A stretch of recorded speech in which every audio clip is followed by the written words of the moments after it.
The Royal Aircraft Factory F.E.6.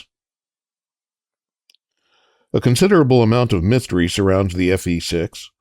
Indeed, its existence was for long regarded as doubtful.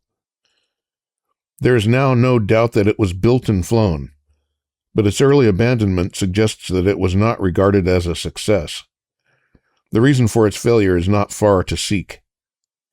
In 1913, the Royal Aircraft Factory had conducted experiments with a Coventry Ordnance Works 1-pounder quick-firing gun installed in the F.E.3. In these trials, the F.E.3 had been slung from the roof trusses of a hangar at Farnborough. Apparently, no attempt was made to fire the gun from the aircraft in flight. Within their limitations, the tests were regarded as successful. The F.E.3 itself was a remarkable biplane powered by a 100-horsepower Chenaux engine, its tail unit being carried on a single central boom, the securing member of which passed through the hollow air screw shaft. Cables braced the tail unit to the wing cellule. In the early summer of 1914, the F.E.6 was designed. It was a 2-seater specifically intended to carry a 1-pounder quick-firing gun, which was to be fitted on a movable mounting in the front cockpit of the nacelle. In basic configuration, it resembled the F.E.3, for it was a pusher with a single tail boom secured through a hollow air screw shaft. On the F.E.6, however, all loads were carried by the securing member.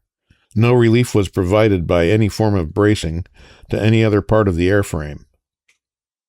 In view of the limitations imposed by the materials and techniques available at the time, it seems remarkable that the designers expected to achieve success with the F.E.6. It was an ill-proportioned 2-bay biplane with equal-span wings and ailerons at all 4 wingtips. The wing panels and the ailerons were standard RE5 components.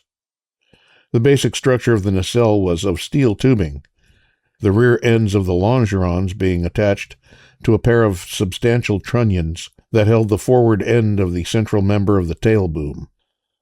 A large fairing was attached immediately behind the air screw. The contours of the nacelle were faired out, much as on the reconstructed F.E.2. A rather tall oleo undercarriage, incorporating a small nose wheel, was fitted. All control cables to the rudder and elevator passed down the center of the tail boom and emerged through an aluminum fairing of the boom some distance ahead of the leading edge of the tailplane. The tailplane was a lifting surface and had a marked undercamber. It's uncertain how many F.E.6s were originally planned for. Some components for a second aircraft were made, but it seems that only one was built. Major components were being statically tested in mid-September 1914. Only one entry in respect to F.E.6 No. 1 appears in the Farnborough Flight Book. This is dated 24th November 1914, on which date Frank Gooden flew it for 45 minutes. It is also recorded that the undercarriage was damaged. This does not necessarily mean that the recorded flight was the first or the only flight made by the F.E.6, but it's doubtful whether it flew again. Its wings and ailerons were returned to store as standard RE5 spares on the 27th of February 1915. The F.E.6 was overambitious structurally and would have been a dangerous airplane. Its directional control must have been unsatisfactory, because the fin and rudder looked inadequate to balance the large forward side area of the deep nacelle.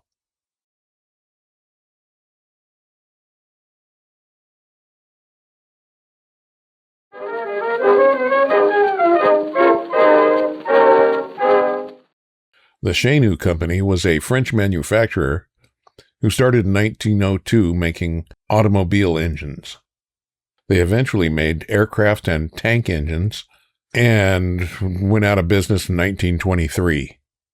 Now, you might have noticed that there were no photographs of the F.E.6, even though it was built and flown. And I thought the F.E.2C was the most ignored aircraft. But no pictures. That's pretty bad. At least I couldn't find any. And I looked pretty hard.